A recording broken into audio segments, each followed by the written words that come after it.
Raipur AIIMS के doctor से महिला ने ठगे 40 लाख रुपए। मैट्रिमोनियल साइट्स पर हुई पहचान, शादी और सपनों का झांसा दिया, प्यार के नाम पर ऐसा फंसाया कि एम्स का सीनियर डॉक्टर भी बन गया शिकार। तो नमस्ते, मैं सोनी और आप देख रहे हैं वयम छत्तीसगढ़। सोचिए, एक नामी अस्पताल का डॉक्टर दिन रात मरीजों की सेवा में जुटा रहता है, लेकिन दिल के सामने वो भी ठगा गया। रायपुर एम्स के एक सीनियर डॉक्टर को एक महिला ने ऐसा प्यार और भरोसा का झांसा दिया कि डॉक्टर साहब ने अपने सपनों का अस्पताल खोलने के चक्कर में 40 लाख रुपए गंवा दिए। सबकी शुरुआत एक मैट्रिमोनियल साइट से हुई, जहां डॉक्टर साहब की पहचान डॉक्टर राधिका मुखर्जी नाम की महिला से हुई। बातचीत शुरू हुई, फिर व्हाट्सएप पर कॉल और बातें लंबी चलने लगी। बातों ही बातों में महिला ने कहा कि वो भी डॉक्टर है और चाहती है कि दोनों मिलकर शादी करें और अहमदाबाद में एक शानदार अस्पताल खोले। डॉक्टर साहब को लगा कि सही पार्टनर मिल गई है, प्लानिंग भी तगड़ी है, लेकिन असली खेल शुरू हुआ उसके बाद। महिला ने डॉक्टर को एक online trading site forex plus 500 global CS के बारे में बताया। कहा कि इसमें पैसे लगाओ, फायदा होगा और हम मिलकर अस्पताल खोलेंगे। पहले डॉक्टर ने मना किया, लेकिन महिला ने बार बार कहकर इतना दबाव बनाया कि आखिरकार डॉक्टर झांसे में आ ही गए। उन्होंने बैंक से 30 लाख रुपए लोन लिया, बाकी 16 लाख रुपए इधर उधर से इकट्ठा किए और अपनी जमा पूंजी भी दांव पर लगा दिए।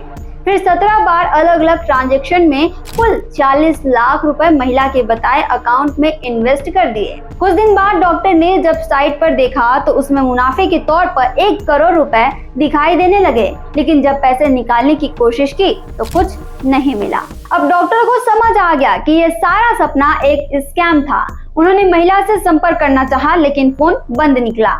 हालांकि व्हाट्सएप ऑन था। थक हार कर डॉक्टर ने अमानका थाने में शिकायत दर्ज कराई। पुलिस का कहना है कि जांच चल रही है और ऐसे मामलों में लोग जागरूक रहें।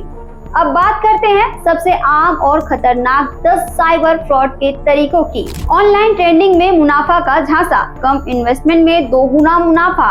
इसी लालच में लोग लाखों गंवा देते हैं। नकली ट्रेडिंग ऐप और वेबसाइट से सतर्क रहें। बिजली कटने का डर दिखाकर ठगी। आपका बिजली बिल बकाया है, अभी पेमेंट नहीं करेंगे तो सप्लाई बंद कर देंगे।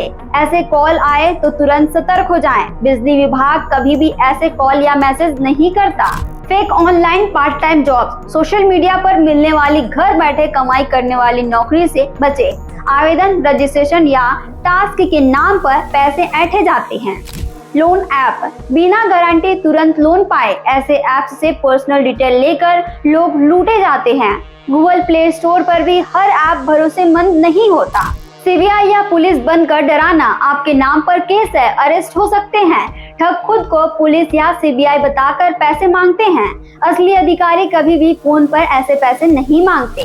क्रेडिट कार्ड KYC और लिमिट अपडेट का झांसा, आपका कार्ड ब्लॉक हो जाएगा, अभी KYC करें। लिंक भेजकर आपके बैंक अकाउंट को खाली किया जा सकता है। सेक्सटॉर्शन स्कैम, शातिर व्हाट्सएप पर वीडियो कॉल करती हैं, खुद न्यूड हो जाती हैं और उसका स्क्रीनशॉट रख लेती हैं। उसके बाद यूजर्स को ब्लैकमेल करती हैं, जिसमें ज्यादातर पढ़ने वाले स्टूडेंट्स फंस जाते हैं। OLX और रीसेलिंग प्लेटफॉर्म पर फ्रॉड, शातिर OLX पर कोई सामान बेचने के लिए डालते हैं, ऐड दिखाते हैं और QR कोड भेजकर कस्टमर से ठगी करता है। QR कोड से पैसा आता नहीं है, जाता है, ये याद रखिए। फेक सोशल मीडिया प्रोफाइल, आपके जानने वाले के नाम पर प्रोफाइल बनाकर उनसे पैसे मांगते हैं। किसी भी मैसेज को पहले फोन करके कंफर्म कर लें। गूगल पर फर्जी नंबर डालना, गूगल पर कोई सर्विस सर्च की, कॉल किया और ठगी हो गई। फर्जी नंबर डालकर आपको गुमराह किया जा सकता है। अब आपको बताते हैं ऐसे साइबर फ्रॉड से कैसे बचा जाए। अनजान लोगों से शादी, इन्वेस्टमेंट या बड़ा वादा करने से पहले जांच पड़ताल करें। कोई भी ट्रेंडिंग साइट या लिंक किसी के कहने पर न खोलें। QR कोड, OTP, पिन किसी को न दें। सोशल मीडिया पर आए हर फ्रेंड रिक्वेस्ट को एक्सेप्ट न करें। कभी कोई इनाम, लॉटरी या बड़ा मुनाफा दिखे तो उसे शक की निगाहों से देखें। किसी वेबसाइट से कुछ डाउनलोड करने से पहले देख लें कि असली है या फर्जी। पब्लिक वाईफाई पर लैपटॉप या मोबाइल कनेक्ट करने से बचें। जरा सी लापरवाही आपके सालों की मेहनत छीन सकती है। प्यार, नौकरी, लॉटरी या सपनों के नाम पर आने वाले किसी भी लालच से सतर्क रहें, क्योंकि ठग अब डिजिटल हो चुके हैं। उनकी चालें बेहद शातिर होती जा रही है। सावधान रहें, सतर्क रहें। छत्तीसगढ़ से जुड़े और अपडेट्स के लिए आप देखते रहें वयम छत्तीसगढ़।